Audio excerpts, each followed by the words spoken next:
paano magiging lebelado yung bahay natin, kung tama ba yung biga, tama ba yung tayo ng ating mga columns,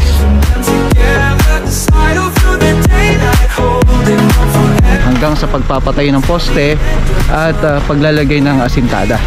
So gamit yung level hose natin ay magkakaroon tayo ng mga markings at kung ano yung kailangan nating gawin.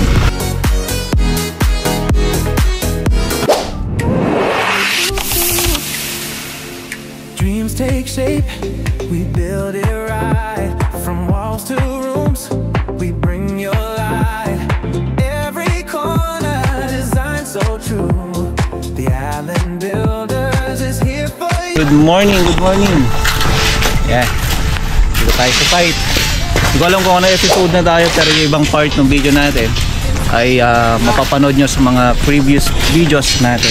Kasi ibang part namin, ibang episode ay pinapasingit ko na sa ibang videos kasi nagtambak tayo. So ngayon, ano nga ba yung kaganapan? So ito na nga po. Ito mapapanood nyo kung bakit nga ba nagtambak kami o kung ano yung mga idea na po pwede natin i-share. So sa ngayon, syempre nakapagtambak na kami. Kasi yung pananambak, hindi naman na kailangan pag-usapan yung mga yan. Kasi minsan nagiging common sense na lang. At kung ano yung kailangan lang naman. So nabanggit ko naman yan sa mga previous videos natin. Ang gusto kong i-share sa inyo ngayon ay paano natin makukuha yung tamang level na kapag nagtambak na tayo o kaya naman kahit nasabihin mo na naka-islant o kaya naman nasa matarik na part ang inyong mga bahay, paano magiging manatili na magkakaroon tayo ng level. So paano magiging lebelado yung bahay natin, kung tama ba yung biga, tama ba yung tayo ng ating mga columns, kung tama ba yung paglalagay natin, kung saan ipapwesto yung mga asintada o yung mga bintana. So paano natin yung magagawa ng maayos. So ngayon, ayan, kung napansin nyo, gumamit kami ng level hose ngayon at meron tayong gagawin. Ngayon, ayan, magtatambak muna tayo. Pero eto na yun mga kamasta, yung i-share natin. Bakit nga ba kailangan natin kunin to? So yung paraan na pag-level natin na to ay para ma-maintain natin na tuwid at saka maayos yung level ng ating ipapatayong bahay o kaya proyekto. So gamit yung level hose natin ay magkakaroon tayo ng mga markings at kung ano yung kailangan nating gawin. So dito may meron tayong pinakabasehan mula dun sa may finish flooring nya na gagawin. O kaya naman kahit sabihin na natin na hindi siya finish flooring, kukunin natin yung level. Kasi ito, kinuha na namin yung 1 meter mula dito sa may grade beam natin. Ayan, kukunin natin gamit yung level hose. So yung mga markings na to, ito yun, yung 1 metro na taas mula dito sa may flooring natin. So ito na po yan. Magiging basihan natin mula dun sa pag-flooring natin dito, paglalagay ng mga beam natin. Tapos paglalagay na natin ng flooring hanggang sa pagpapatay ng poste at paglalagay ng asintada. And then ang susunod dito syempre ay yung kung gaano kataas yung ilalagay natin. Ito magiging basihan din kapag magkikisamay ka, maglalagay ka ng bintana.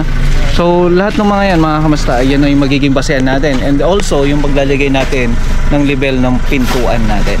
So ito yung markings na tinatawag natin na magagamit mo hanggang sa finishing o kaya naman matatapos tong building na to. So malaking bagay po yan mga kamusta, no, na kailangan natin gawin to, lalo na kapag nagpapatayo kayo ng bahay. So ito na yung markings natin, no? So lahat yan papalagyan natin. Kagandahan kasi nito, meron na yung kagaya nitong fence na to ay meron na siyang paglalagyan ng markings. So possible kasi yan na gagawin pa natin kung sakaling wala pa yan ay talagang maglalagay tayo ng istaka. O kaya naman itong mga mismong mga main bar natin, ayan ang lalagyan natin ng markings. Pero usually yun naman ang lalagyan natin. Kasi meron at merong magiging markings to, kagaya na ito, na kung saan yan ang magiging basehan natin bawat column. O kaya bawat ilalagay natin para yun sa may height ng biga natin. Pero nagkaroon ng technical. Ayan. Bumili muna tayo ng soft drinks para yan ang ilalagay natin na tubig nung ating level hose. Alam ko marami magsasabi, ba't di tayo gagamit ng laser leveler? Okay, gamitin mo ang laser leveler dito sa may area na to. Paliwanag. Awanan. Kung ano si kami ni, kung kami si Riddick, pwede. Hindi kami si Riddick eh. Okay? So lahat yan, papalagyan ko ng markings yan. So malaking bagay na meron tayo yung fence na yan, kasi yan, yung fence na yan, hindi na yan gagalaw. So yun yung kagandahan niya.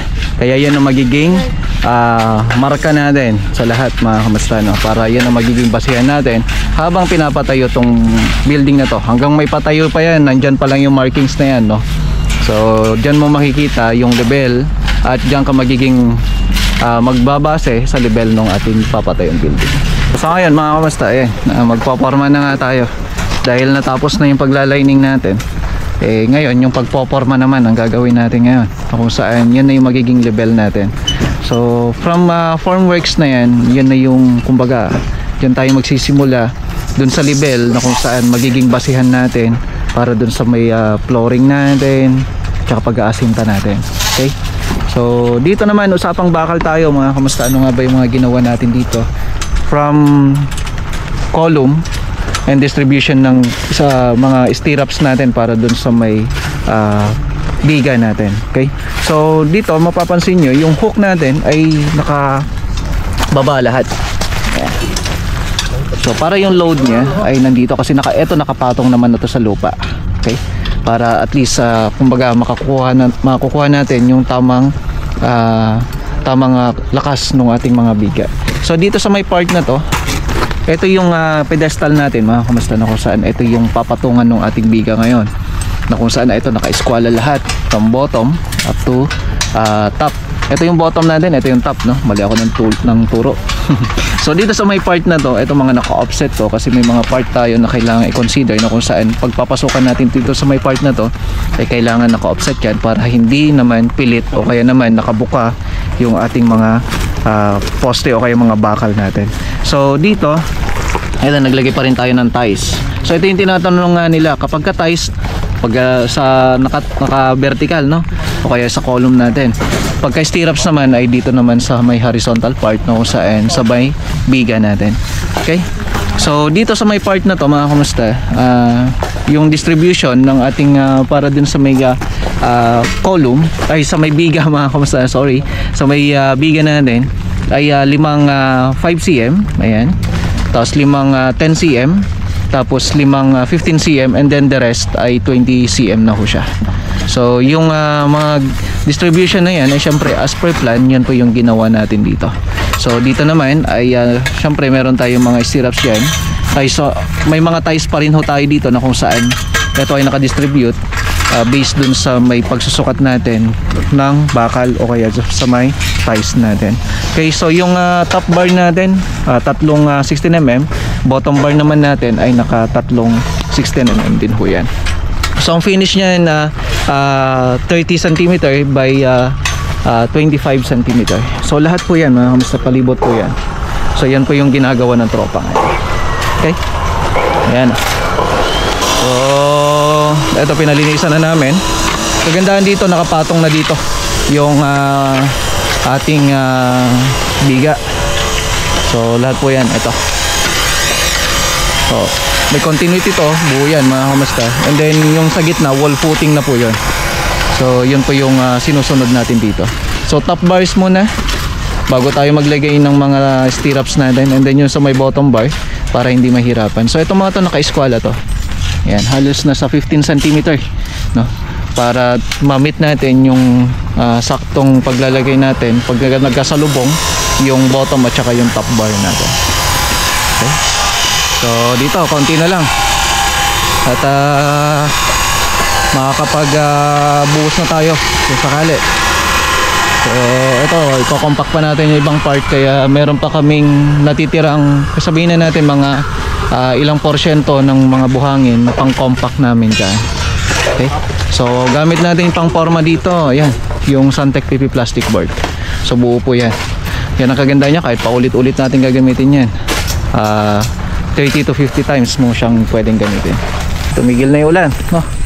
At ngayon nga yan, tayo na tayo ng mga scaffolds habang may nagpo-forma.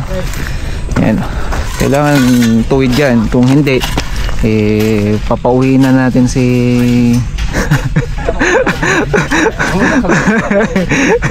si Jess kung sakaling hindi tuwid dyan.